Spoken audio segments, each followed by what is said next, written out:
সবাইকে জানাই টিআরএস একাডেমিতে স্বাগত। আজকেও আমি প্রতিদিনের ন্যায় আজকে আমরা একটা নতুন ক্লাস নিয়ে এসেছি। আমি যে ক্লাস তোমরা আগেরবার করেছো, আগের প্লেলিস্টগুলোতে আমি ইতিহাস এবং ভূগোলের প্রশ্ন কিন্তু আমি করিয়ে দিয়েছি আপার প্রাইমারি টেটে যেগুলো এসেছিল 2015 সালে। আজকেও আমরা সেই রকম একটি পর্ব শুরু করব। বিষয় হচ্ছে বাংলা, অর্থাৎ 2015 সালে আপার প্রাইমারি টেটে বাংলা থেকে যে প্রশ্নগুলো এসেছিল তার সমাধান আজকে দেখে নেব, তাই তো? তাহলে আমি কিন্তু প্রশ্ন করানোর আগে বিশ্লেষণ করেছি যে ব্যাকরণ থেকে ঠিক কি রকম ধরনের প্রশ্ন এসেছে এবং পেডাগগি যে এখান থেকে কি রকম ধরনের প্রশ্ন এসেছে। তোমাদেরকে বলে রাখি যে ব্যাকরণের 15 নম্বর, অর্থাৎ ওখানে তোমাদেরকে কিছু একটা অংশ তুলে দেবে, তার উপর ভিত্তি করে নিচে কোশ্চেন থাকে। হ্যাঁ, তাছাড়াও ব্যাকরণের জ্ঞান সেখানে প্রয়োজন হয়। আর বাকি যে 15 নম্বর সেটা কি হয়, পেডাগগি, অর্থাৎ যে টিচিং এবিলিটি, একটা ছাত্রের প্রতি তোমার কিরকম কি কর্তব্য হবে সেই জিনিসগুলো মতোই কোশ্চেন সেখানে থাকে। এবার তোমরা স্লাইডে সবাই দেখতে পাচ্ছ যে আমি কি লিখেছি, যে 2015 সালে আপার প্রাইমারি টেটে বাংলা বিষয়ে প্রশ্ন বিশ্লেষণ করে ব্যাকরণ থেকে যে সমস্ত অধ্যায় থেকে প্রশ্নগুলো এসেছিল সেগুলো যথাক্রমে প্রত্যয়, সমাস, সন্ধি, পদ পরিবর্তন, পদের প্রকারভেদ, এক কথায় প্রকাশ, ধ্বনি পরিবর্তনের রীতি। এবার ধ্বনি পরিবর্তনের রীতির মধ্যে কোনগুলো পড়ছে? তো ধ্বনি লোপ, ধ্বনির স্থানান্তর, ধ্বনির আগমন, ধ্বনির রূপান্তর, এগুলো কিন্তু ধ্বনি পরিবর্তনের রীতির মধ্যেই পড়ছে। তাহলে আমি কি বললাম সেই একই কথাই এখানে আমি লিখে দিয়েছি। যারা শুনছো তারাও ভালো, আর যারা হয়তো কেটে চলে যাবে এখান থেকে, হয়তো স্কিপ করে চলে যাবে লেখাটা দেখে, সেটাও হবে। তার জন্য আমি লিখে দিয়েছি তোমাদেরকে সময় বাঁচানোর জন্য। আমি বরাবরই বলি যে আমি জানি যে ছাত্ররা যারা প্রিপারেশন নেয় যে কোনো পরীক্ষার জন্য ঠিক কতটা গুরুত্বপূর্ণ, কারণ আমিও সেই প্রিপারেশন নিয়েছি। যাই হোক, বেশি আমার কথা বলা হয়ে যায় আবার তোমাদের সাথে। তাহলে আমি বললাম সেই জিনিসগুলো লিখেছি এবং প্রত্যেকটি দেখো আলাদা আলাদা কালার হিসাবে আমি করে দিয়েছি যাতে তোমাদের বুঝতে সুবিধা হয় তার জন্য। আর এই চ্যাপ্টারগুলো থেকেই 2015 সালে আপার প্রাইমারি টেটে 15 নম্বর, যে প্রথম 15 নম্বর, সেখান থেকে এই জায়গাগুলো থেকে এই ব্যাকরণের এই জায়গাগুলো, সন্ধি, সমাস, প্রত্যয়, পদ পরিবর্তন, এগুলো এসেছিল। কারক থেকে কিন্তু সেরকম প্রশ্ন আসেনি, বা অন্যান্য যদি জায়গা দেখা যায় সেখান থেকেও প্রশ্ন আসেনি, এই জায়গাগুলো থেকেই প্রশ্ন এসেছিল। হ্যাঁ, পরের স্লাইড দেখো। পরের স্লাইডে আমি কি রেখেছি, যে এখানে দেখো পেডাগগি, ঠিক আছে? পেডাগগির ক্ষেত্রে আমি কি রেখেছি, যে বাকি 15 নম্বর, কত নম্বর থাকে? বাকি 15 নম্বর, আর ওখানে 15 নম্বর, আর এই পেডাগগির ক্ষেত্রে 15 নম্বর। তাহলে আমি তোমাদেরকে বলে রাখছি যে পেডাগগির ক্ষেত্রে আমি 2025 চলছে, মানে 2015 সাল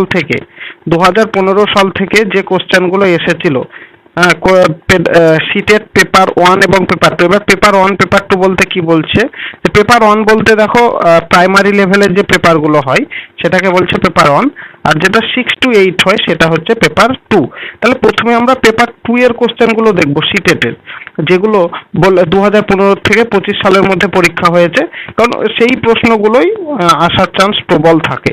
তাহলে সেই পেপার 2 এর এসে যাওয়া বাংলা বিষয়ের 10 বছরের পেডাগগি চ্যানেল, এটা 10 বছর, একটা 2 লেখা হয়ে গেছে, সরি, এটা হচ্ছে 10 বছরের পেডাগগি আমার চ্যানেলে আপলোড করে দেবো। অর্থাৎ আমি বলেছি তোমাদেরকে, এটা কথা দিচ্ছি, এবং আরো যদি সাপোর্ট পাই তাহলে আমি আরো বেশি আপলোড করব। তোমরা যদি একটু সাপোর্ট দাও, তোমরা যদি একটু ভালোবাসো, হ্যাঁ, তাহলে আমি কিন্তু, তোমরা যদি এইগুলোকে শেয়ার, লাইক করে দাও, হ্যাঁ, তাহলে আরো অনেক ছাত্রছাত্রীর কাছে পৌঁছে যাও, যারা আর কি বিভিন্ন জায়গায় কোচিং পড়াশোনা করে, এখানে তো ফ্রিতেই সবকিছু পেয়ে যাবে।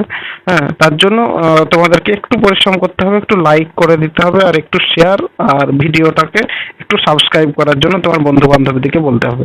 ঠিক আছে, হয়ে গেল। এবার এখানে কি রেখেছি দেখো, যে এরপরেও যদি ব্যাকরণে কোনো অধ্যায় বা পেডাগোগির কোনো অধ্যায় বাদ থাকে, তো ব্যাকরণের এরপরেও যদি তোমাদেরকে মনে হয় যে ব্যাকরণে এই অধ্যায় থেকে আরো কোশ্চেন দিলে ভালো হতো বা এই অধ্যায় থেকে ডিটেলসে করান, ওই যে আমি যে অধ্যায়গুলো লিখেছি সেগুলো ডিটেলসে করাবো।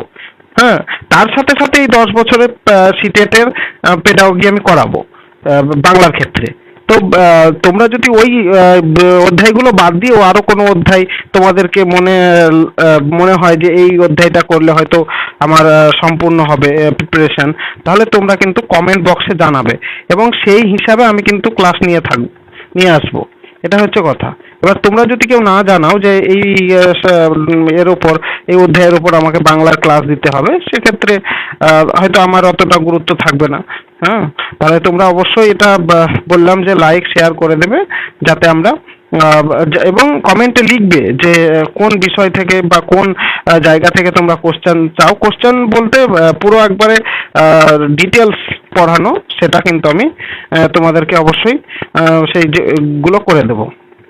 ঠিক আছে, এবার বেশি আর কথা না বাড়িয়ে আমরা কি যাই নিচে স্লাইডের দিকে, অর্থাৎ কোশ্চেন শুরু করি। ঠিক আছে, কোশ্চেন শুরুর আগে আমি তোমাদেরকে একটা কথা বলে রাখি যে অনেকে আমরা কি করি না, তো যেহেতু সিন এসছে সেহেতু আমরা কি পড়তে লাগি যে যিনি বিজ্ঞানের একনিষ্ঠ সেবক তিনি ধীরভাবে ভ্রম প্রমাদ যথাসাধ্য পরিহার করে সত্যের সন্ধান করেন, এরকম ভাবে পুরোটা পড়লাম। হয়তো এখানে ছোট দিয়েছে, কিন্তু অনেক টেট আছে যেখানে অনেক বড় বড় সিন দেয়, যেগুলো কিন্তু আমরা ভুল করে আসি। হ্যাঁ, তার জন্য কিন্তু আমাদেরকে প্রথমে পড়তে গেলে হবে না, প্রথমে আমরা কোশ্চেনের দিকে তাকাবো যে কোশ্চেন কেমন আছে। তাহলে কোশ্চেনের দিকে যদি তোমরা দেখো তাহলে দেখতে পাবে, দেখো এখানে প্রবাদ শব্দের অর্থ কি। আচ্ছা, এইখানের মধ্যে আমার মনে হয় না যে প্রবাদ থাকবে, কারণ কি এটা তো একটা ব্যাকরণের কোশ্চেন, যে প্রবাদ কি রকম হতে পারে। তাহলে এই কোশ্চেনগুলো কি এখানে থাকতে পারে? অবশ্যই থাকবে না আমার মনে হয়। তোমরা অবশ্য পড়তে পারো অনেকে, কিন্তু এগুলো থাকে না। এবার এখানে দেখো 2 নম্বরে বিজ্ঞানের একনিষ্ঠ সেবক, বিজ্ঞানের প্রকৃতি প্রত্যয় বিশ্লেষণ। তাহলে এই যে বিজ্ঞানের প্রকৃতি প্রত্যয় বিশ্লেষণ, এটা কি এখানে থাকবে? অবশ্যই থাকবে না। তা বিজ্ঞানের একনিষ্ঠ সেবক, হ্যাঁ এটা থাকতে পারে, এটা সিনের মতোই কোশ্চেন। তারপরে তুমি যদি দেখো যে দেখো তারপরের যে অসহিষ্ণু কি সমাস, সমাস কি কখনো থাকে? অর্থাৎ আমরা 4টে প্রশ্ন কিন্তু এখানে পেয়ে গেলাম। আচ্ছা, কত প্রশ্ন পেলাম? যে 4টে প্রশ্ন পেলাম, 31, 32, 33, 34। তার মধ্যে শুধুমাত্র মনে হচ্ছে যে একটা কোশ্চেন সিন থেকে এসছে। তারপরে দেখো এখানে কোশ্চেন যথাসাধ্য শব্দটি, তারপর পরিহার পদান্তর করলে, ধর্মান্ধতা শব্দের অর্থ, এগুলো এই যে ধর্মান্ধতা শব্দের অর্থ, এটা কিন্তু এক কথায় প্রকাশের মধ্যে পড়ছে। আমি লিখে দিয়েছি ওখানে যে এক কথায় প্রকাশ। পরিহারের যে এখানে পদ পরিবর্তন, তাহলে পদ পরিবর্তনও আমি লিখেছি যে পদান্তর। তারপরে এই দেখা সন্ধি সমাস, এগুলো কিন্তু আমি লিখে দিয়েছি। আর এইগুলো করাবো, মানে প্রত্যেকটা অধ্যায়ের ভিডিও আমি কিন্তু করাবো। তোমরা যদি এটাকে আরো সাপোর্ট করো তাহলে আরো ডিটেলস আমার মনে একটা থাকবে যে না, আমাদেরকে এই সংকল্পবদ্ধ হয়েছি, আমার এতজন স্টুডেন্ট আছে এবং আমাকে তাদের কাছে পৌঁছে দিতে হবে, সেই ব্যাপারগুলো যেন অবশ্যই থাকে তোমাদের মধ্যে। তাহলে কিন্তু আমার তোমাদের প্রতি ভালোবাসাটা হয়তো আরো বেশি জেগে উঠবে। এবং আমি বিশেষ কাজের মধ্যে ব্যস্ত থাকি, তাই আমি তোমাদেরকে ডেইলি হয়তো একটা করে ক্লাস দিই। তবে যদি একটু ভালোবাসা দেখাও, সেখানে হয়তো আমরা আরো 2টো করে ক্লাস দেওয়ার চেষ্টা করব, যতই আমার কষ্ট হোক না কেন। হ্যাঁ, তাহলে বেশ, এবার প্রশ্নের শুরুতে দেয় যে যেহেতু এটা 30 নম্বরের প্রশ্ন আসে, ক নম্বরের আসে? 30 নম্বরে। বাংলাটা কিন্তু মনে রাখবে 30। এবার 30-এর মধ্যে ব্যাকরণ আছে, ব্যাকরণ বা সিন থেকে আসে 15, আর একটা জায়গা থেকে মানে হচ্ছে তোমার ব্যাকরণ বাদ দিয়ে কোনটা, পেডাগোগি থেকে 15। তাহলে এই দুটো মিলেই কিন্তু 30। তাহলে এবার প্রথমে প্রশ্নের দিকে যাই। বেশ, দেখো প্রবাদ শব্দের অর্থ কি? আচ্ছা, আমরা সবাই শুনেছি প্রবাদ শব্দের অর্থ কি, শুনিনি? বাড়িতে বলে না যে একটা প্রবাদ আছে, এরকম ভাবে কথা বলে। তো প্রবাদ শব্দের অর্থ হচ্ছে আজগুবি কিংবদন্তি, প্রচলিত ছড়া, নীতিকথা বা ধাঁধা, না পরম্পরাগত বাক্য জনশ্রুতি। মানে পরম্পরা মানে পূর্ব যুগ থেকেই এটা চলে আসছে এই কথাগুলো। হ্যাঁ, সেটাকেই বলে পরম্পরাগত বাক্য বা জনশ্রুতি, মানে মানুষের মুখে মুখে চলে আসছে। তাহলে প্রবাদ অবশ্যই পরম্পরাগত বাক্য বা জনশ্রুতি, কারণ মুখে মুখেই তো চলে আসে। হ্যাঁ, ঠিক আছে। বেশ, 32 নম্বরের প্রশ্নটা দেখো। হ্যাঁ, 32 নম্বর আমি কেন বলছি, যেহেতু এই কোশ্চেনে 32 নম্বর বলা আছে। এবার 1 2 আমি বলতে যাব, হয়তো কখনো ভুল হবে। হ্যাঁ, তাহলে আমি এটাও বলতে পারি যে পরবর্তী প্রশ্নটা দেখো। বেশ, আমি এটাই বলবো যে পরবর্তী প্রশ্নটা দেখো। তাহলে পরবর্তী প্রশ্নটা দেখো যে বিজ্ঞানের একনিষ্ঠ সেবককে, এবার আমরা দেখবো যে কোথায় আছে বিজ্ঞানের একনিষ্ঠ। আমরা শুধু চোখ বুলাবো এরকম ভাবে, বিজ্ঞানের একনিষ্ঠ সেবক, বিজ্ঞানের একনিষ্ঠ সেবক এরকম ভাবে চোখ বুলাবো।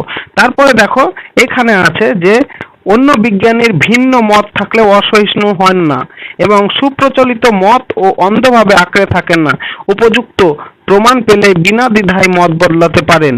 হ্যাঁ, এই লাইনের মধ্যে কিন্তু আছে। এবার অপশনগুলো দেখো, সত্যের সন্ধান করেন না, বিজ্ঞানের একনিষ্ঠ সেবক, সে তো অবশ্যই সত্যের সন্ধান করবেই। তারপর নতুন সিদ্ধান্ত প্রমাণ না পেলেও মানেন না, বিজ্ঞানের একনিষ্ঠ সেবক বলতে সে কখনোই হবে না এটা যে সে প্রমাণ পাচ্ছে না সে মেনে নেবে। হ্যাঁ, বিজ্ঞান কিন্তু সবসময় সত্যের দিকে খোঁজে, সেটাই। এবার দেখো এখানে আছে দুটো, সুপ্রচলিত মত ও অন্ধভাবে আঁকড়ে থাকেন না। দেখো যখনই বিজ্ঞানের সেবক হবে তখন সে অন্ধকে বিশ্বাস, সে হয়তো অন্ধবিশ্বাসটা মানবে না, সেই বিষয়টা এখানে দেখো লেখা আছে। এই দেখো এই নাম্বারে এখানে যে সুপ্রচলিত মত অন্ধভাবে আঁকড়ে থাকেন না, তাহলে এই প্রশ্নের উত্তর কোনটা হবে? হ্যাঁ, এইটা প্রশ্নের উত্তর এইটাই হবে যে সুপ্রচলিত মত অন্ধভাবে আঁকড়ে থাকেন না। তারপরে দেখো তার পরবর্তী প্রশ্ন, বিজ্ঞানের প্রকৃত প্রত্যয়। তাহলে প্রত্যয় কাকে বলা হয়? দেখো এই জিনিসগুলো একদিনে তো ক্লাসে হবে না, আমি তোমাদেরকে প্রত্যয়, তারপরে শব্দের প্রকারভেদ, তারপরে এই বাক্য টাক্য যে সমস্ত আর কি পরীক্ষায় এসছে যে প্রশ্নগুলো, হ্যাঁ সেগুলো কিন্তু আমি তোমাদেরকে চ্যাপ্টার ওয়াইজ করাবো। তাহলেও আজকে একটু বলে দিই যে প্রত্যয় কাকে বলা হয়।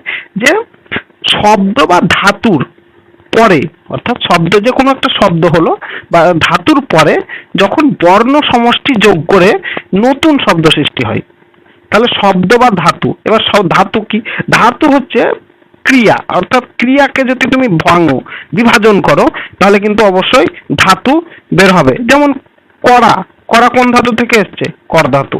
তাহলে এই রকম ভাবে, হ্যাঁ এই রকম ভাবে কিন্তু ধাতু বা শব্দ, হ্যাঁ শব্দের সাথে আমরা যখন নতুন বর্ণ বা বর্ণ সমষ্টি যোগ করি তখন সেটাকেই প্রত্যয় বলা হয়। এবার উদাহরণ হিসাবে ধরো, আমরা বাংলা প্রত্যয় দিলে ভালো করে বুঝতে পারবে। যদি আমি বলি দোকান, দোকান লিখলাম এখানে, হ্যাঁ দোকান লিখলাম, বেশ আমি দো লিখে দিলাম, আর এখানে কি দেবো? একটা শব্দ, আচ্ছা দোকানদার, দোকান দয়াকার, তাহলে দোকানদার, এটা হচ্ছে দোকান আর এটা হচ্ছে দার, তাহলে দুটো শব্দ, এটা হচ্ছে বাংলা প্রত্যয় আর কি। হ্যাঁ, প্রত্যয় আবার অনেক ব্যাপার আছে, কীট প্রত্যয় আছে, তদ্ধিত প্রত্যয় আছে, বাংলা প্রত্যয় আছে, সেগুলো আরো ডিটেলস আমরা জানবো। কিন্তু আজকে যেহেতু এতটা তো ক্লাস লং করা যাবে না, সেহেতু উপর উপর আমরা আজকে বলে চলে যাচ্ছি। তাহলে এখানে প্রত্যয় বললাম যে যে বর্ণ বা বর্ণ সমষ্টি ধাতু বা শব্দের পরে বসে নতুন শব্দ সৃষ্টি করে, তখন সেটাকে বলা হয় প্রত্যয়। যেমন ধরো গঙ্গা যুক্ত স্নেহ, স্নেহ প্রত্যয় তোমরা নাম সংস্কৃতে পড়বে, যারা 12 সংস্কৃত পড়েছ, সেখানে মতুক প্রত্যয় আছে, বতুক প্রত্যয় আছে, স্নেহ প্রত্যয় আছে। আর্টসের স্টুডেন্টের ক্ষেত্রে আমি বলছি, যা সংস্কৃত বিভাগের ছাত্র বা সংস্কৃত পড়ে নিয়েছিলে তাদের ক্ষেত্রে সেখানেও এই প্রত্যয়টা আছে। তো ওই যে প্রত্যয়, ধরো এইখানে আমি একটা উদাহরণ দিলাম, দোকান যুক্ত দার, দোকানদার। তারপর আর সংস্কৃত প্রত্যয় স্নেহ প্রত্যয় হবে, যেমন গঙ্গা যুক্ত স্নেহ, গাঙ্গেয়, তাহলে গঙ্গা যুক্ত স্নেহ, গাঙ্গেয়। হ্যাঁ, তাহলে এই প্রশ্নের উত্তর কি হবে? বিজ্ঞানটাকে তুমি যদি ভাঙো তাহলে হবে বি যুক্ত জ্ঞা ধাতু যুক্ত ওয়ান প্রত্যয়, তাহলে বি যুক্ত জ্ঞা ধাতু যুক্ত ওয়ান প্রত্যয়, তাহলে এটাই হবে উত্তর। বেশ, পরের প্রশ্ন 34 নম্বর, অসহিষ্ণু। অসহিষ্ণু কি? অসহিষ্ণু বলো, অসহিষ্ণু হচ্ছে কি সমাস? অসহিষ্ণু আগে কি সমাস বাদ দাও, অসহিষ্ণু ব্যাস বাক্য মানে জানো? সমাস।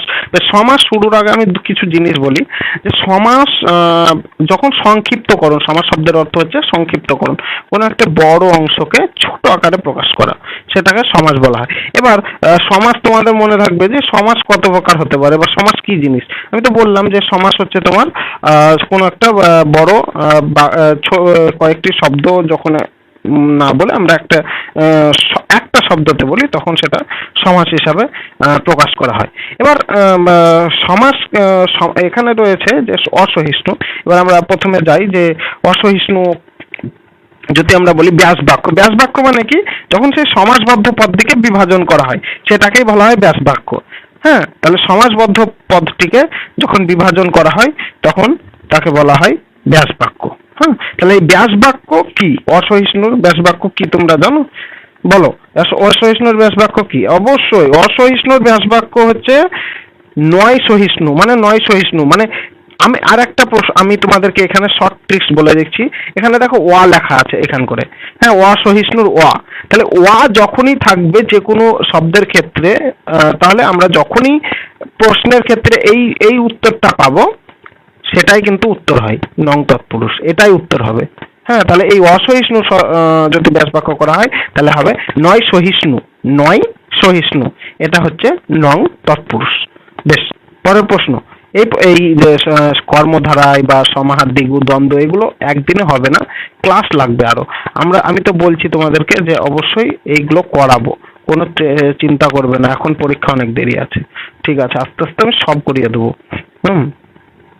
কারণ আমি প্রাইমারির আমার সাবজেক্ট অনেকটাই পড়া আছে তার জন্য। যাই হোক, দেখো আবার দেখো এই যথাসাধ্য দুটো পরপর সমাসের কোশ্চেন, দুটো পরপর। যথাসাধ্য শব্দটি এখানে কি? এটা অবশ্যই সমাস, তাহলে এটা অবশ্যই সমাসবদ্ধ পদ যথাসাধ্য। এবার তোমরা বলবে যে যথাসাধ্য কি, মানে সমাসবদ্ধ পদ তো বললেন, তাহলে যথাসাধ্য শব্দটিকে ভাঙলে কি হবে? মনে প্রশ্ন জাগবে যে আপনি বললেন আগের বার যে ব্যাস বাক্য, ব্যাস বাক্য করতে হবে, তা ব্যাস বাক্য করুন আগে, তারপরে তো সমাস বলবো আমি, না হলে বিশ্বাস কেন করব? হ্যাঁ, একদম তাই তো। যে হ্যাঁ, যথাসাধ্যকে যদি তুমি ভাঙো তাহলে এখানে হবে যে সাধ্যকে অতিক্রম না করে। যখন কোনো একটি সাধ্যকে তুমি অতিক্রম না করে, এটা হচ্ছে ব্যাস বাক্য, ওটাই যে সাধ্যকে অতিক্রম না করে। তাহলে এটা কি সমাস হবে? অবশ্যই অব্যয়ীভাব।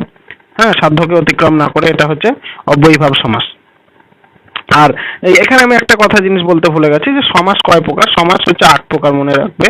কিন্তু 8 প্রকার আমরা এখন আর বলি না, বেশিরভাগ ক্ষেত্রে 6টাই লেখা থাকে। 6টার মধ্যে দেখো তাহলে দ্বন্দ্ব, কর্মধারায়, তৎপুরুষ, বহুব্রীহি, দ্বিগু আর অব্যয়ীভাব, এই 6টাই কিন্তু লেখা থাকে। হ্যাঁ, তারপর অলুপ সমাস আছে, নিত্য সমাস আছে, এগুলোকে কিন্তু অতটা ধরে না, কিন্তু এটাও সমাসের প্রকারভেদ একটা। হ্যাঁ, কিন্তু এই 6টাই মেন, যে দ্বন্দ্ব, কর্মধারায়, তৎপুরুষ, বহুব্রীহি, দ্বিগু, অব্যয়ীভাব। ঠিক আছে, বেশ। তা পরবর্তী প্রশ্ন 36 নাম্বার, অর্থাৎ পরবর্তী 36 নাম্বার। পরিহার। পরিহার পদান্তর করলে কি হয়? পরিহার শব্দটা পদান্তর। আচ্ছা, পরিহার এটা সময় নিয়ে লাভ নেই, এগুলো মুখস্থ করতে হবে। এই পদান্তর গুলো সব মুখস্থ করতে হবে, মানে এগুলো সময় নিয়ে কিছু হবে না। পরিহার হবে পরিহার্য। ঠিক আছে, বেশ। তার পরবর্তী দেখো ধর্মান্ধতা। এই দেখো এই যে কোশ্চেনটা, এই ধর্মান্ধতা কোশ্চেনটা কি মনে হয় তোমার? এখানে এটা কি কোশ্চেন? অবশ্যই ধর্মান্ধতা, এটা একটা এক কথায় প্রকাশ। এই এক কথায় প্রকাশ, এটাকে বিশ্লেষণ আছে এখানে 4টে অপশনের মধ্যে। অপশন এতে আছে অন্ধ ধর্মের বিশ্বাস, ধর্মকে অন্ধত্ব মনে করা, ধর্মের প্রতি অন্ধবিশ্বাস, না অন্ধজনের ধর্ম। অবশ্যই ধর্মান্ধতা মানে ধর্ম অন্ধ যার, তাহলে ধর্ম অন্ধ যার, তাহলে ধর্মের প্রতি অন্ধবিশ্বাস, এটাই ঠিক হবে। ধর্ম অন্ধ যারও যা অর্থ, ধর্মের প্রতি অন্ধবিশ্বাসও সেই একই অর্থ। বেশ, পরের প্রশ্ন দেখো 37 হয়ে গেল আমাদের। তারপরে এই প্রশ্নটা দেখো, আমরা তাহলে কটা প্রশ্ন এখানে দেখো, এখানে টোটাল একটা প্রশ্ন মাত্র আমরা শুধু ওই তোমার এই টেক্সট থেকে দিয়েছিল, টেক্সট থেকে তোমার একটা প্রশ্ন দিয়েছিল। তাহলে পুরো টেক্সটটা পড়ে তুমি একটা প্রশ্ন পেলে। কটা? একটা প্রশ্ন পেলে। পুরো টেক্সটটা পড়ে একটা প্রশ্ন। তাহলে তুমি যদি টেক্সট পড়ে এরকম সময় নষ্ট করো খুব মুশকিল। তার জন্য আমি বললাম যে টেক্সট না পড়ার চেষ্টা করবে। প্রথমে প্রশ্নগুলো আগে দেখবে যে কতগুলো দিয়ে আছে প্রশ্ন। ঝটাঝট তুমি দেখে নিলে যখন খুব তাড়াতাড়ির মধ্যে, তাহলে তারপরে তখন তুমি ওই যদি দেখবে প্রশ্নের সংখ্যা অনেকটাই বেশি, ওইখান থেকেই সব দিয়ে আছে, তাহলে তুমি কিন্তু ভালো করে ডিটেলসে পড়বে।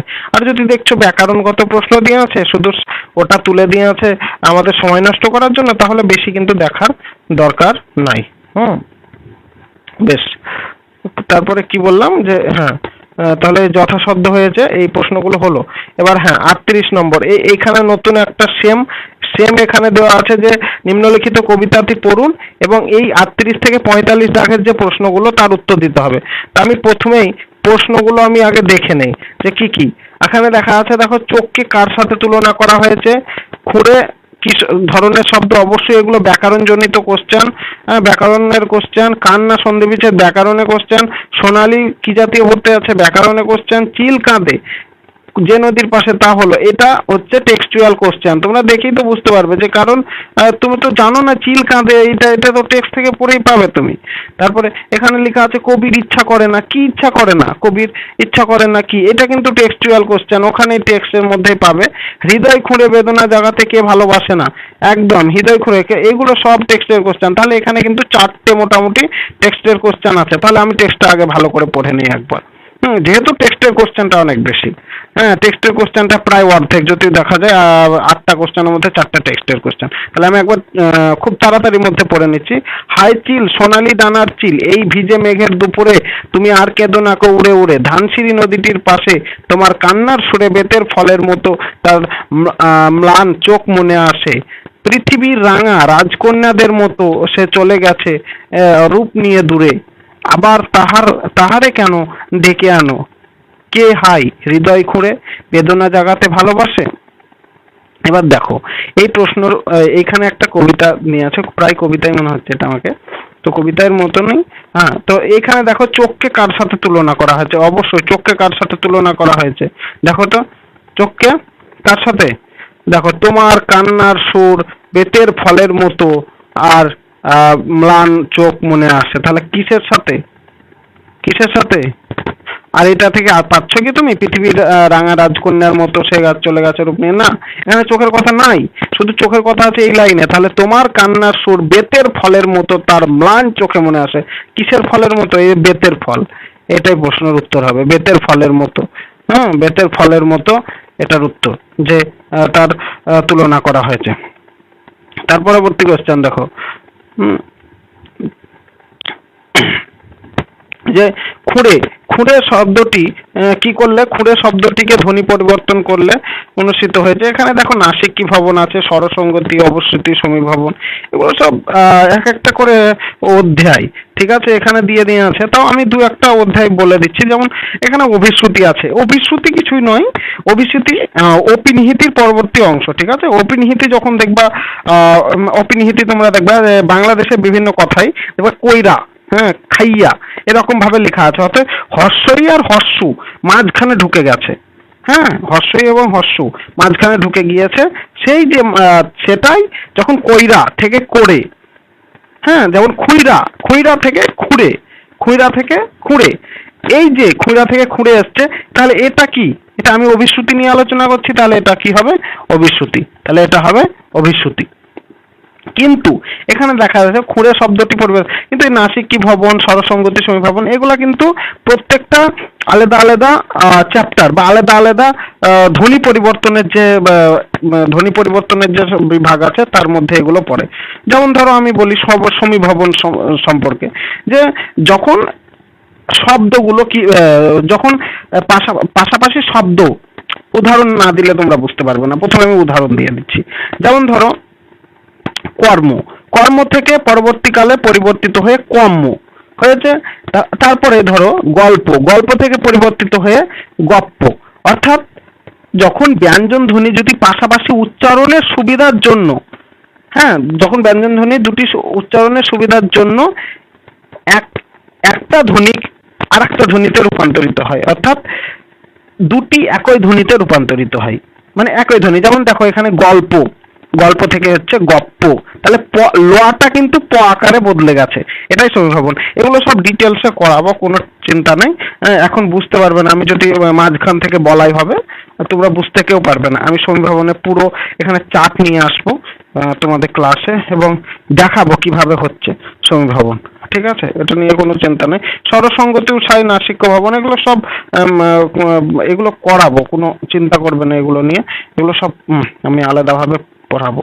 হ্যাঁ, তাহলে আমি চলে গেলাম স্বরসঙ্গতি ও নাসিক ভবন, এগুলো আর বললাম না। হ্যাঁ, আমি যেহেতু আমি বললাম যে তোমাদেরকে প্রত্যেকটা যেগুলো আমি আগের স্লাইডে রেখেছিলাম যে যে কোন জায়গা থেকে কোশ্চেনগুলো এসছে সেগুলো আমার দায়বদ্ধতার মধ্যেই পড়ছে, আমি করাবোই। হ্যাঁ, তাহলে এবার পরবর্তীকালে দেখো সন্ধি বিচ্ছেদ কিসের? কান্না। কান্না সন্ধি বিচ্ছেদ করলে কি হবে? দেখো দেখো কান্না সন্ধি বিচ্ছেদ তোমরা একটু নিজেও চেষ্টা করো যে কান্না সন্ধি বিচ্ছেদ করলে কি হবে। খুব কান্না করো না কেউ, ঠিক আছে? কান্না সন্ধি বিচ্ছেদ করলে কি কান যুক্ত না হবে, না কাঁধ যুক্ত আন্না হবে, না ক যুক্ত আন্না, না ডি অপশনে দেখো লেখা আছে কাঁধ যুক্ত না। তো অবশ্যই কি মনে রাখবে যে কাঁধ যুক্ত না, সন্ধি বিচ্ছেদ করাবো, আমি লিখে দিয়ে আছে এগুলো করাবো, কোনো চাপ নাই। তো সোনালী শব্দে দেখো প্রত্যয় থেকে এসছেন, প্রত্যয় আমি করাবো, প্রত্যয়ও লিখে দিয়ে আছি, ওইগুলো থেকে কোশ্চেন এসছে। আমি বলেছিলাম তোমাদেরকে আমি অ্যানালাইসিস করেই কোশ্চেনগুলো আমি বলছি যে এই কোশ্চেনগুলো এই জায়গাগুলো থেকে কোশ্চেন এসছে বা এই অধ্যায়গুলো থেকে, সেগুলো ইম্পর্টেন্ট, সেগুলো তো আগে করব, তারপরে যে বাকি চ্যাপ্টারগুলো আছে সেগুলো আস্তে আস্তে করব। তাহলে সোনালী শব্দে কি জাতীয় প্রত্যয় আছে? এটা অবশ্যই সোনালী। আর একটা কথা এখানে আমি বলছি যে সোনালী, আলী, তারপরে আলো, হ্যাঁ, তারপরে কি আল, এই সমস্ত শব্দগুলো যখনই থাকবে শেষে সেগুলো কিন্তু বাংলা তদ্ধিত প্রত্যয়ই ব্যবহার হয়, ঠিক আছে? এটা কিন্তু বাংলা তদ্ধিত প্রত্যয়ই ব্যবহার করা হয়। হ্যাঁ, তারপরে দেখো চিল কাঁদে যে নদীর পাশে, কি নদীর পাশে? এবার দেখো এবার আমাকে কিন্তু ওইখানে যেতে হবে 42 নাম্বার কোশ্চেনটার জন্য। আমাকে চিল কাঁদে, কোনখানে কাঁদে দেখি? চিল, দেখো হাই চিল সোনালী ডানার চিল এই ভিজে মেঘের দুপুরে তুমি আর কেঁদো না কো উড়ে উড়ে ধানসিঁড়ি নদীর পাশে। হ্যাঁ, ধানসিঁড়ি নদীর পাশে, তাহলে কি বলেছে? কোন নদীর পাশে? অপশনে আছে ধানসিঁড়ি নদী। হ্যাঁ, অবশ্যই আছে ধানসিঁড়ি নদী। তাহলে উত্তর হবে কি? দাঁড়াও এক সেকেন্ড, উত্তর হবে ধানসিঁড়ি নদী। হ্যাঁ, ধানসিঁড়ি নদীর পাশে। তারপরে আচ্ছা, এই ধানসিঁড়ি নদী তোমরা কোথায় কোন কবিতায় পড়েছো একবার উত্তর দিবা, ঠিক আছে? এটা জীবনানন্দ দাশের লেখা একটা কবিতা। হ্যাঁ, তোমাদের হয়তো কেউ অনেকেই পড়ে থাকবে, তোমরা জানাবে যে কি কবিতাটার নাম, অবশ্যই কমেন্ট বক্সে উত্তর দেবে। ধানসিঁড়ি নদীটি কোন কবিতায় জীবনানন্দ দাশের তোমরা পড়েছো, ঠিক আছে? আমি কবিতাটা বলবো না, তোমরা উত্তরটা দেবে। বেশ, পরের প্রশ্ন দেখো, কবির ইচ্ছা করে না, কবির কি ইচ্ছা করে না? কবির ইচ্ছা করে না ধানসিঁড়ি নদীর পাশে কাঁদতে, হ্যাঁ, তারপরে ভিজে মেঘের দুপুরে উড়ে বেড়াতে, একা একা কাঁদতে, না হৃদয় খুঁড়ে বেদনা জাগাতে। তাহলে দেখ চলে যাই আবার সেই জায়গায় যে কবির কি ইচ্ছা করে না, কবির কি ইচ্ছা করে না? দেখো হৃদয় খুঁড়ে খুঁড়ে বেদনা, হৃদয় খুঁড়ে খুঁড়ে বেদনা জাগাতে, সে ভালোবাসে, কিন্তু তার কি ইচ্ছা করে না? প্রশ্নটা আর একবার দেখো যে কবির ইচ্ছা করে না ধানসিঁড়ি নদীর পাশে কাঁদতে, ভিজে মেঘের দুপুরে উড়ে বেড়াতে, না হৃদয় খুঁড়ে বেদনা জাগাতে। অবশ্যই হৃদয় খুঁড়ে বেদনা জাগাতে, এখানে দেখো লেখা আছে। হ্যাঁ, হৃদয় খুঁড়ে বেদনা জাগাতে তার ইচ্ছা করে না, তাই তো? তাহলে এটার উত্তর হবে হৃদয় খুঁড়ে বেদনা জাগাতে, এটা উত্তর হবে। এক সেকেন্ড, তাহলে এটা উত্তর হবে হৃদয় খুঁড়ে বেদনা জাগাতে। দাঁড়াও এক সেকেন্ড। হ্যাঁ, এবার পরবর্তী প্রশ্ন, এটা ডিলিট করি। হ্যাঁ, পরের প্রশ্ন পড়ো, একটু পড়ো, দিয়ে চেষ্টা করো যে কবির ইচ্ছা করে না তো হলো 44 নম্বর, হৃদয় খুঁড়ে বেদনা জগাতে কে ভালোবাসে না? দেখো এই কোশ্চেনটাই ওপরে দিয়ে আছে, এই কোশ্চেনটাই হৃদয় খুঁড়ে বেদনা জাগাতে কে ভালোবাসে না? রাজকন্যা, নদী, চিল, কেউ নয়। কবি ইচ্ছা করে না হৃদয় খুঁড়ে বেদনা জাগাতে, একই প্রশ্ন, হৃদয় খুঁড়ে বেদনা জাগাতে কে ভালোবাসে না? তাহলে এখানে কি হবে? কেউ নয়, কারণ উত্তর কি হবে? উত্তর কি হবে গো? উত্তর হবে কবি, কবি, কবি উত্তর হবে।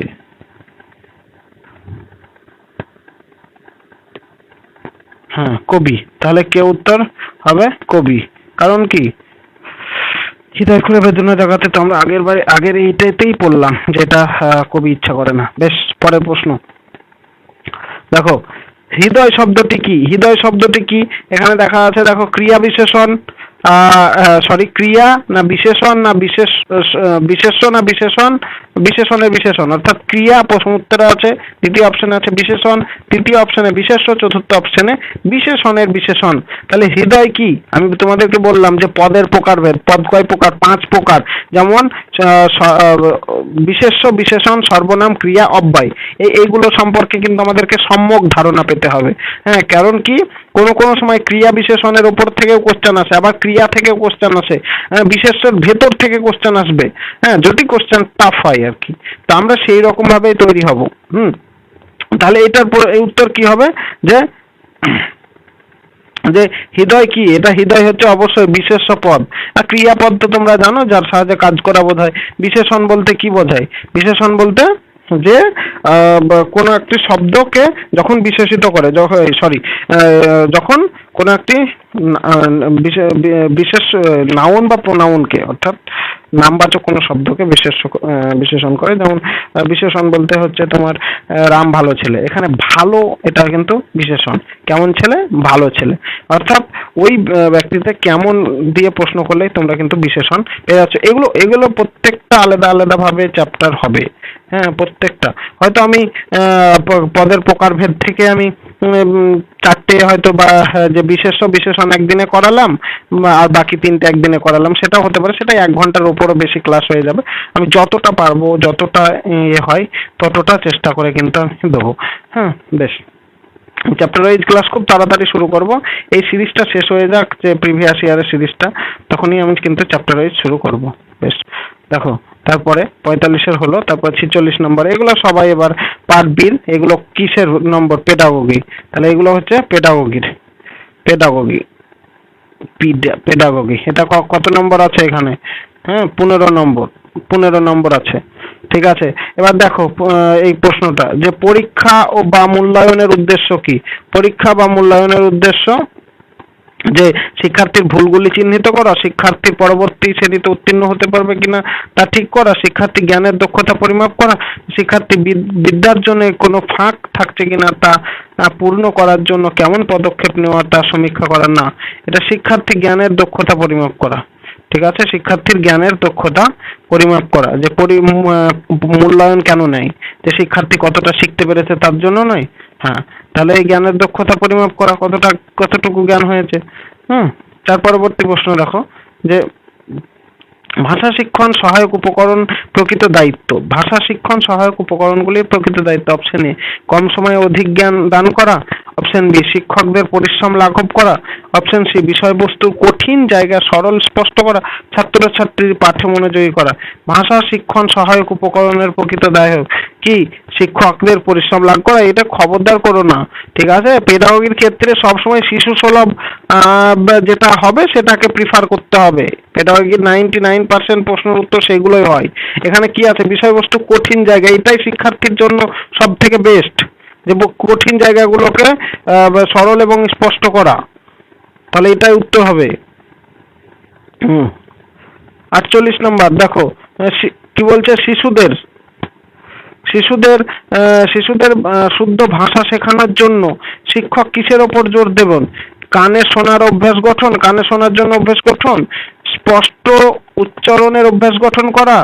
অপশন সি, উপরে দুটি না কোনোটি নাই? অবশ্যই দুটোই হবে, যে কানে শোনার অভ্যাস গঠনও করতে হবে, আর কি করতে হবে? যে স্পষ্ট উচ্চারণের অভ্যাস তৈরি করতে হবে। তারপরে দেখো তার পরবর্তী প্রশ্ন, যে বানান শিক্ষার ক্ষেত্রে উল্লেখযোগ্য প্রদীপন। তাহলে প্রদীপন মানে কি? যে বানান শিক্ষা দিচ্ছ, সেখানে শিক্ষার্থীকে কি কি জিনিস তোমরা ব্যবহার করে বানান শিক্ষাটা দেবে। এখানে অপশন এ আছে পাঠ্যপুস্তক, সংবাদপত্র, গল্পের বই, চার্ট, না এগুলি সব কটি? অবশ্যই পাঠ্যপুস্তকের সাহায্যেও বানান শেখাতে পারো তুমি, চার্টের সাহায্যে। অর্থাৎ তুমি কোনো একটা বাচ্চা ছেলেকে ক্লাস 1-এর ক্ষেত্রে আম বা আমের চাট বা লিচু, তুমি বলো আনারস, এই যে একটা খাবার সুলভ জিনিস, বা কোনো একটা গাড়ির চাট দিয়ে তুমি তাদেরকে বানান শেখাচ্ছ, যেমন আম বাচ্চাদেরকে, অর্থাৎ প্রি প্রাইমারিতে যারা পড়ে, সেক্ষেত্রে তুমি কিন্তু চার্টের সাহায্যে শেখাতে পারো। সংবাদপত্র বা গল্পের বই, এবার সংবাদপত্র গল্পের বই কাদের জন্য? একটু যারা বড় 3-4-এর ক্ষেত্রে সেটা কিন্তু সংবাদপত্র গল্প বই। প্রি প্রাইমারির বাচ্চারা তো সংবাদপত্র পড়তে পারবে না, তাহলে ওদেরকে কিন্তু চার্টের সাহায্যে শেখাতে হবে। তাহলে এইগুলো কিন্তু সবই লাগছে।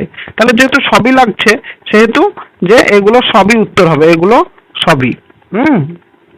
তারপরে দেখো পরবর্তী প্রশ্ন, ভাষা শিক্ষার ক্ষেত্রে লিঙ্গাফন পদ্ধতি। তাহলে লিঙ্গাফন কি জানো তোমরা? যে লিঙ্গাফন একটা বিশেষভাবে উচ্চারণ শিখতে সাহায্য করে। হ্যাঁ, বিশেষভাবে উচ্চারণ শিখতে সাহায্য করে। কোনো শব্দকে ভালো করে শুনে সেটা উচ্চারণ করার পদ্ধতি। অর্থাৎ কোনো শব্দকে তুমি ভালো করে শুনলে সেটা লিঙ্গাফনের মাধ্যমে ভালো করে উচ্চারণ করা যায়। তো অপশনগুলোর দিকে নজর রাখি। বিভিন্ন বর্ণ শব্দের বিশুদ্ধ উচ্চারণ রেকর্ড করে রাখা, আর যাওয়ার দরকার নেই, আমি যেটা বললাম সেটাই হলো। হ্যাঁ, তাহলে এটাই উত্তর হবে, এইদিকে আর যাওয়ার দরকার নাই। তোমরা অপশনগুলো পড়ে নিতে পারো, ঠিক আছে? অপশনগুলো পড়ে নেবে একবার, বেশ। তারপরে প্রশ্ন 50 হয়ে গেল আমাদের, আর বেশিক্ষণ লাগবে না। তারপরে দেখো, শিক্ষক রূপে আপনি কিভাবে আপনি বানান ভুল প্রতিকার করবেন। শিক্ষক ব্ল্যাকবোর্ডে বড় বড় স্পষ্ট করে সঠিক বানান লিখবেন ও উচ্চারণ শেখাবেন। অপশন বিতে আছে যুক্তাক্ষর গঠন ও উচ্চারণ বিষয়ে ছাত্রকে অবহিত করবেন। অপশন সিতে আছে দেখো, শিক্ষার্থীকে বানান সম্পর্কে মনোযোগী ও আগ্রহী করে তুলে বারে বারে অনুসরণ করতে বলবেন। অপরের সবকটি, অবশ্যই এগুলো সবকটাই হবে। হ্যাঁ, যে ব্ল্যাকবোর্ডে বড় করে বানান শেখাতে হবে, যুক্তাক্ষর যেমন কয়ে তয়ে বা বয়ে লয়ে, বা এই যে যুক্ত বর্ণগুলোকে সেগুলোকে বিশ্লেষণ করতে হবে, বাচ্চাদেরকে দেখাতে হবে। তারপরে শিক্ষার্থী বানান সম্পর্কে মনোযোগ ও আগ্রহী তোলার জন্য অনুশীলন করবেন, অর্থাৎ বানান সম্পর্কে মনোযোগী করে তোলার জন্য। হ্যাঁ, মনোযোগী কিসের সাহায্য? হয়তো একটা বড় তুমি চার্ট নিয়ে গেলে, এরকম চার্ট নিয়ে গেলে, সেখানে ছবি থাকবে হয়তো কিছু এখানে, হ্যাঁ, সেই ছবিতে তুমি নিচে বানান থাকবে, হয়তো একটা মানুষের ছবি থাকছে, ময়াকাদন এসে মধ্যাহ্নস মানুষ, কিংবা বলের ছবি থাকছে, বল বল, সেগুলো কিন্তু দেখেই বাচ্চারা শিখবে। তাহলে এই বানান ভুল কিন্তু এখান থেকে তুমি যদি এইগুলো অনেকবার করাও, তাহলে সেটা বানান ভুল অনেকটাই লাঘব করা যায়। হ্যাঁ, তাহলে উপরে সবকটি উত্তর হবে। পরবর্তী প্রশ্ন, শিক্ষাক্ষেত্রে পিছিয়ে পড়লে শিক্ষক কি করবেন? অবশ্যই শিক্ষাক্ষেত্রে প্রচুর বললে ছাত্রকে শাস্তি দেবেন, খবরদার। এই ভুল খবরদার করাই যাবে না, কারণ আমাদের শিক্ষা কি শিশু কেন্দ্রিক শিক্ষা। তাহলে ছাত্রকে শাস্তি দেওয়ার কথা কখনো ভাবাই যাবে না, এটা সম্পূর্ণ ভুল। বাকি অভিভাবককে জানাবেন, অভিভাবককে ঠিক আছে জানাতে পারো। দেখো, পেডাগোগির ক্ষেত্রে প্রত্যেকটা কোশ্চেনে কিছু না মানে অনেকটাই সত্যতা আছে, কিন্তু যেটা আমাদেরকে 100% সঠিক সেটাই পেডাগোগি কোশ্চেনে সঠিক উত্তর। ঠিক আছে, তাহলে অপশন বিতে আছে দেখো, অভিভাবককে জানাবেন। হ্যাঁ, কেন ছাত্রটি পিছিয়ে আছে তা খোঁজ নেবেন, ক্লাসে পড়বার তাকে সতর্ক দেবেন। এগুলো করাই যাবে না এইগুলো। হ্যাঁ, তাহলে অভিভাবককে জানাবেন না কেন ছাত্রী পিছিয়ে আছে তার খোঁজ নেবেন। তাহলে অভিভাবককে জানানোর থেকে কেন ছাত্র পিছিয়ে আছে সেটা আগে খবর নেব না।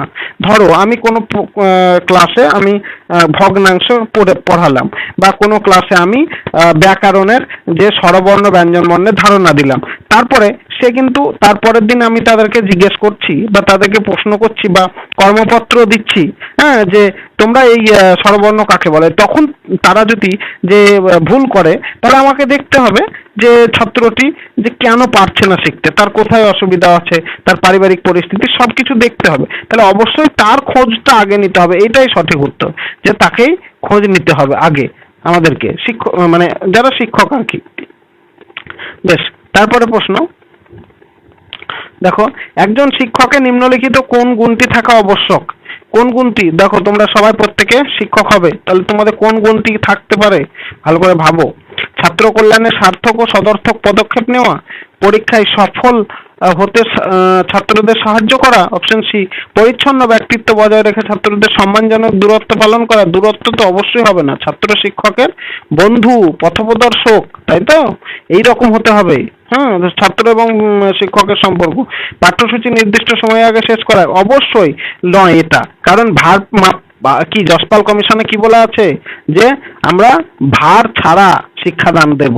তাহলে এই দুটোর মধ্যে অবশ্যই অপশন উত্তর হবে। তাহলে এই দুটোর মধ্যে সব থেকে পজিটিভ কোনটা? দেখো, পজিটিভ হচ্ছে পরীক্ষায় সফল। এটা তো সংকীর্ণ অর্থ, পরীক্ষায় সফল ছাত্রদের সাহায্য করে, এটা তো সংকীর্ণ অর্থ হয়ে যাচ্ছে। তাহলে ছাত্র কল্যাণে সদর্থক পদক্ষেপ নেওয়া, তাহলে ছাত্র কল্যাণে সদর্থক পদক্ষেপ নেওয়া, এটাই উত্তর হবে।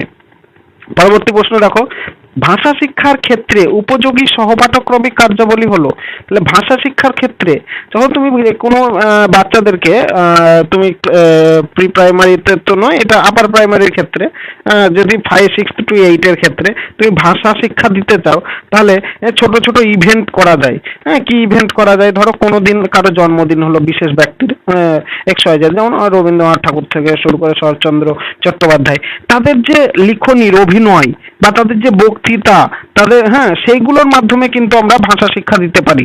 হ্যাঁ, তাছাড়া কি করা যায়, যে তুমি যদি বিতর্ক সৃষ্টি করে, ধরো কোনো একটা টপিক দিয়ে দিলে, যেমন বিজ্ঞানের কুসংস্কার, যে বিজ্ঞানের যেটা আছে সদর্থক আর নঅর্থক ভূমিকা, সেটার মধ্যে যে কিছু ছেলে মেয়ে সদর্থকের দিকে থাকবে, কিছু ছেলে মেয়ে নঅর্থকের দিক থেকে, এবং যুক্তি তারা স্ট্যান্ড করবে দুই দিক থেকে। তাহলে এই যে বিতর্ক সৃষ্টি করলে কি হবে, ছাত্ররা কিন্তু অনর্গল কথা বলার চেষ্টা করবে ফ্লুয়েন্টলি, তাহলে কি হবে, তাদের ভাষা শিক্ষা কি হবে, ভালো হবে। তাহলে তিনটেই জিনিসই, বক্তৃতাতেও ভাষা শিক্ষা ভালো হবে, অভিনয়, বিতর্ক, তাহলে কি হবে, উপরের সবগুলোই উত্তর হবে। তাহলে শিক্ষার লক্ষ্য, তার পরবর্তী প্রশ্ন দেখো, শিক্ষার লক্ষ্যই হলো মানুষ তৈরি করা। শিক্ষার লক্ষ্যই হলো মানুষ তৈরি করা, উক্তিটি কার? তাহলে শিক্ষার লক্ষ্য মানুষ তৈরি করা উক্তিটি কার? অপশন এ বিবেকানন্দের, অপশন সি গান্ধীজির, option E Aurobindo, option D Bankimchandra. অবশ্যই এটা হচ্ছে কিসের? বিবেকানন্দ, সম্ভবত বিবেকানন্দ, আমার মনে পড়ছে যত সম্ভব এটা বিবেকানন্দ। তাও এটা তোমাদেরকে বলবো একবার, তোমরা একটু দেখে নেবে। তো অমল পালের বইটাও আছে এটা, যে বিবেকানন্দই হবে উত্তর। তো তোমরা একটু দেখে নেবো, একটু চেক করে নিও। হ্যাঁ, যদি ভুল হয়ে থাকে তাহলে কমেন্টে একটু জানিয়ে দিও আমাকে। হ্যাঁ, তবে আমার যেহেতু আমি এটা কোশ্চেনটা অনেক আগে দেখেছিলাম একবার, তো বিবেকানন্দের উত্তর হবে সম্ভবত। এই দেখো, এই কোশ্চেনগুলো যে উক্তিটি কার, যে এই গান্ধীজির উক্তি কি, অরবিন্দ ঘোষের, বঙ্কিমচন্দ্র, এই উক্তির একটা লিস্ট হবে। ঠিক আছে, এটা একদিন আমি যখন পেডাগোগি কোশ্চেন করাবো সেই দিন, তখন আমি একদিন কিছু লিস্ট 20-30টা মতো হবে, সেটা দিয়ে দেবো। ওই কোশ্চেনগুলোই আসলে কিছু আমাদের ভারতবর্ষের যে দার্শনিক বা সাহিত্যিক যাদেরকে বলছে, তাই সেই কোশ্চেনগুলোই আসে। তাহলে ওইটা আমি কিন্তু করিয়ে দেবো, অসুবিধা নেই। দেখো, তারপরে দেখো, প্রায় শেষের দিকে চলে এসেছি। ভাষা পঠন পাঠনের সর্বাপেক্ষা কার্যকরী দৃষ্টিভঙ্গি, সামাজিক দৃষ্টিভঙ্গি, অপশন এতে দেখো, অপশন বিতে মনোবৈজ্ঞানিক দৃষ্টিভঙ্গি, বিশ্লেষণী দৃষ্টিভঙ্গি, না ব্যক্তিগত। আচ্ছা, ভাষা পঠন পাঠনের সর্বাপেক্ষা কার্যকরী দৃষ্টিভঙ্গি, অবশ্যই এটা ব্যক্তিগত দৃষ্টিভঙ্গি হবে। তার পরবর্তী প্রশ্ন, ভাষা শিক্ষার প্রাথমিক উপাদানটি কি? প্রাথমিক উপাদান ভাষা শিক্ষার ক্ষেত্রে কোনটা আসে আগে, ধ্বনি, শব্দ, বর্ণ, বাক্য? অবশ্যই ধ্বনি আগে আসে, ধ্বনির পরে কি আসে, এটা 1 নম্বরে, তারপরে এটা হচ্ছে বাক্যটা হচ্ছে 2 নম্বরে, তার শব্দটা হচ্ছে 3 নম্বরে, তারপরে বাক্যটা হচ্ছে 4 নম্বরে। হ্যাঁ, তাহলে এটা 1, এটা 2, এটা 3, এটা হচ্ছে 4, মানে ধ্বনিটা 1, বর্ণটা 2, শব্দটা 3 আর বাক্যটা 4। তাহলে এখানে ভাষা শিক্ষার প্রাথমিক কি? ধ্বনি। তার পরবর্তী প্রশ্ন দেখো, ব্যাকরণ শিক্ষাদানের সমস্যা কি? আপাতত সারল্য, ব্যাকরণের বাস্তব উপযোগিতার সীমাবদ্ধতা, ব্যাকরণের সূত্রাদির জটিলতা, ব্যাকরণ সচেতনতা ও সংবেদনশীলতা। তাহলে আবার অপশনগুলো বলছি, আপাতত সারল্য, ব্যাকরণের সূত্রাদির জটিলতা, অপশন সিতে লেখা আছে দেখো, ব্যাকরণের বাস্তব উপযোগিতার সীমাবদ্ধতা, পরবর্তী অপশন ব্যাকরণ সচেতনতা ও সংবেদনশীলতা। তাহলে অবশ্যই ব্যাকরণ শিক্ষাদানের সমস্যা হচ্ছে সূত্র। দেখবো অনেক সূত্র আছে ব্যাকরণে, কি কি সূত্র আছে মনে করো, কারকের সূত্র, প্রত্যয়ের সূত্র, এই নিয়ম ওই নিয়ম। তাহলে ব্যাকরণে কিন্তু প্রচুর সূত্র আছে। তাহলে এই সমস্যা কিন্তু খুব এবং ছেলেমেয়েরা কিন্তু এখানে খুব একটা প্রাঞ্জল ভাব মনোভাব করে না। হ্যাঁ, কারণ সূত্র কি খুব মুখস্থ করতে হয়, তার জন্য এটাই হচ্ছে ব্যাকরণ শিক্ষাদানের সমস্যা। তারপরে যদি এই অপশনটা না থাকতো তাহলে এটা হতো যে ব্যাকরণ বাস্তব উপযোগিতায় সীমাবদ্ধতা, অর্থাৎ ব্যাকরণের ব্যবহার সেরকম ভাবে অনেকটাই কম হয়, এই জিনিসটা হতো যদি এটা উত্তর না থাকতো, এই ব্যাকরণের জটিলতা এটা উত্তর না থাকতো। বেশ, পরবর্তী কোশ্চেন, শ্রেণীকক্ষে শিক্ষার্থীদের ভাষা বৈষম্য, আচ্ছা, ভাষা বৈষম্য দূর করতে শিক্ষক কি যা করবেন? তাহলে ভাষা বৈষম্য, তুমি একজন শিক্ষক হবে পরবর্তীকালে আপার প্রাইমারির, তাহলে তুমি কি করবে যে ভাষা বৈষম্য দূর করতে? বিভিন্ন অঞ্চলে ছাত্রদের আলাদা পাঠ দেবেন? অবশ্যই এটা তো সম্ভবই নয়। তুমি কিভাবে পারবে? একটা ক্লাসের মধ্যে বিভিন্ন রকমের ছাত্র আছে, তুমি আলাদাভাবে পাঠ দিতে পারবে? অবশ্যই পারবে না। তাহলে শিক্ষক নিজে নিজে বিভিন্ন অঞ্চলে ভাষা শিক্ষা ছাত্রদের শেখাবেন, এটা হতে পারে, কিন্তু এটা অ্যাপ্রোপ্রিয়েট নয়। বিদ্যালয়ে ভিন্ন ভিন্ন অঞ্চলে ছাত্র বন্ধ ভর্তি করবেন? অবশ্যই না। এটা কি করতে পারে? কারণ কি, আমাদের শিক্ষা হচ্ছে আমাদের অধিকার। তার জন্য যে কেউ যে কোনো স্থানে ভর্তি হতে পারে, যে কোনো বিদ্যালয়ে, গভর্নমেন্ট বিদ্যালয়গুলোতে। তাহলে এটা তো পারবেই না তুমি, তাহলে এই দুটো অপশন বাদ চলে গেল। তারপরে বি আর ডির মধ্যে কোনটা? শিক্ষক আঞ্চলিক সীমা অতিক্রম করে আদর্শ মান চলিত ভাষায় সকল ছাত্রকে একভাবে পাঠ দেবেন। একদম, যে এই যে প্রশ্নটার উত্তর, যে শিক্ষক আঞ্চলিক সীমা অতিক্রম করে আদর্শ মান্য চলিত, অর্থাৎ যেটা তুমি ওরাও বুঝতে পারে তুমিও বুঝতে পারো, সেই রকম ভাবে একটা ভাষা সৃষ্টি করে ছাত্রদেরকে পাঠ দিতে হবে। তাতে কি হবে? তাতে কিন্তু ওদের কাছে শ্রেণীকক্ষটা অনেকটা প্রাঞ্জল হয়ে উঠবে, অর্থাৎ খুব সুন্দর হয়ে উঠবে।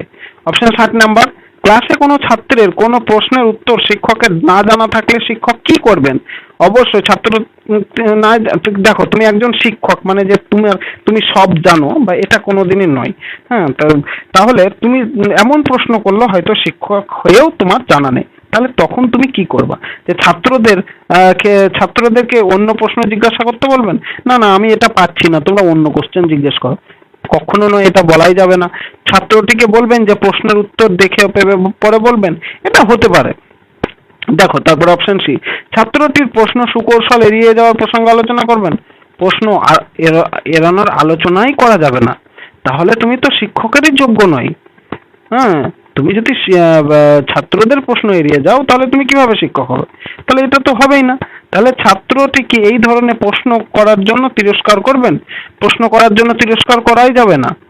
কারণ কি, শিক্ষক কেন্দ্রিক শিক্ষা নয়, এখন শিক্ষার্থী কেন্দ্রিক শিক্ষা।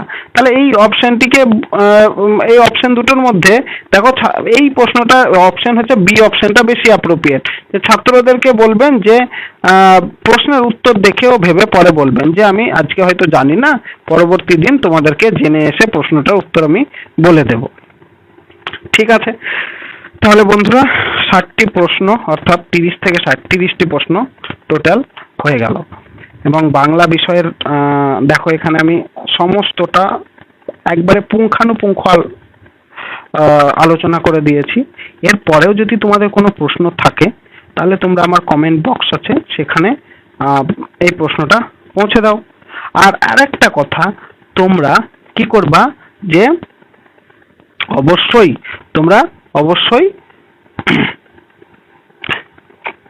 যে এই লাইভ ক্লাসগুলো কিন্তু শেয়ার করে দাও। লাইভ ক্লাস নয়, এটা আমি রেকর্ডেড ক্লাস দিচ্ছি। রেকর্ডেড ক্লাস কিন্তু শেয়ার করে দেবে। অবশ্যই শেয়ার করে দিলে তাতে আমাদের একটু সুবিধা হবে, এবং তুমি তোমার বন্ধু বান্ধবীকে অনেকটা সাহায্য করতে পারবে। এইভাবেই তো শিক্ষক ছাত্রের প্রতি ভালোবাসা দেখানো যায়, তাই না? বেশ, তাহলে আজকে এই পর্যন্ত থাক। পরবর্তী একটা দিন একটা অন্য বিষয় নিয়ে আমরা আলোচনা করব। ধন্যবাদ।